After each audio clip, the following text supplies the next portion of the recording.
Hey everybody, I'm Alex Goff from Golf Rugby Report, and I'm here to tell you about this fall's biggest surprises in D1A Rugby. Top 5.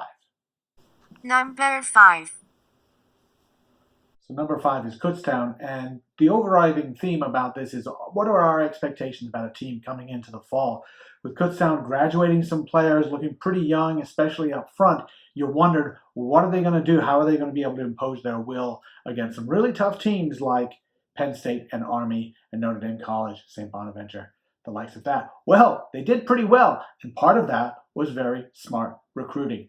Two guys, Matt Gelhaus and Trent Rogers, were two of the sort of up and coming players out of the All American program, and they joined Kutztown. And as sophomores, they have really taken control of the Type 5.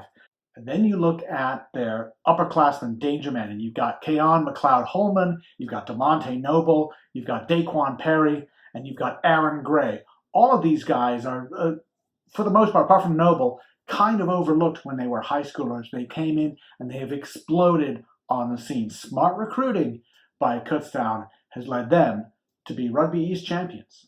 Number 4. Navy was a pretty good team last year and made it to the quarterfinals of the D1A. Could have gone a little bit further with a little bit of luck. But you know that they're going to have some turnover. What's going to happen this year? Well, we know Navy is always physical. And on defense, they're still physical. They're just a little bit better organized. On offense, they're still physical, but they're just a little bit more adventurous. You've got a very strong front row anchored by Gordon Livermore. You've got an excellent scrum half in Kevin Straley. And then look at that center pairing. Joey Hobbs, experienced, intelligent player, joined with a very athletic Fred Bleakley. And those two, well, when they get the ball, you know you're going to be hitting the gain line. Excellent results all fall long by the Naval Academy. Number 3. Well, about a year and a half ago, Indiana got an influx of funding and new coaching staff. And you think, hey, things are looking up for a very good team already. And actually, they didn't do so well. They didn't even make the top 2 in the Big Ten. So what happens this year? What is the change? Well, you always worry when you graduate some players who have experience, you bring in, maybe you're depending on some young players. It's the freshmen who have lit a fire under IU. Russell Lemaster, I love Lemaster coming out of Royal Irish, leads the team in tries. Second, Will Chevalier coming out of Newqua, and he has been excellent in the back. So your number 8 and your center, Andy Gould, a former teammate of Lemaster's at Royal Irish, setting the tone up front, and you've got Mike Nettleton, Casey Fleck playing great in the backs, but it's that influx of young players that has taken Indiana to a Big Ten championship. Number 2.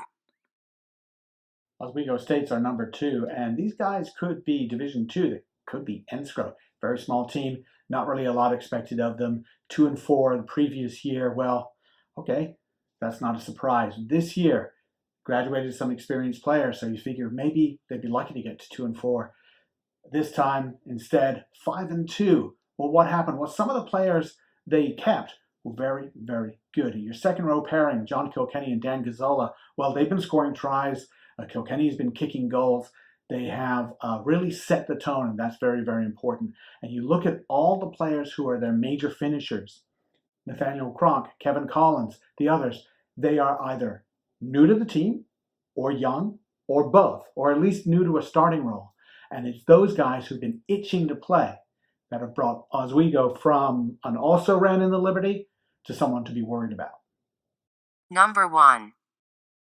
Well, in the end, Illinois finished in the Big Ten 4-3. And you think, well, 4-3, is that really so great that they get to be the number 1 surprise team of the fall? Well, it is, because if you look at those 3 losses, 2 of them very competitive losses to the top 2 teams, Ohio State and Indiana, and then a 1-point loss right at the beginning of the season against Michigan State. Since then, fantastic play, very, very physical, excellent on defense, and their defensive numbers show that as they shut down pretty much everybody they played, Minnesota, Purdue, Michigan, Wisconsin.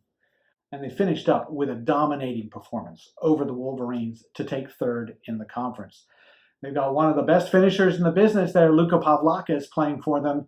And Illinois, well, they're a straight-up club team. They don't get a lot of support on campus.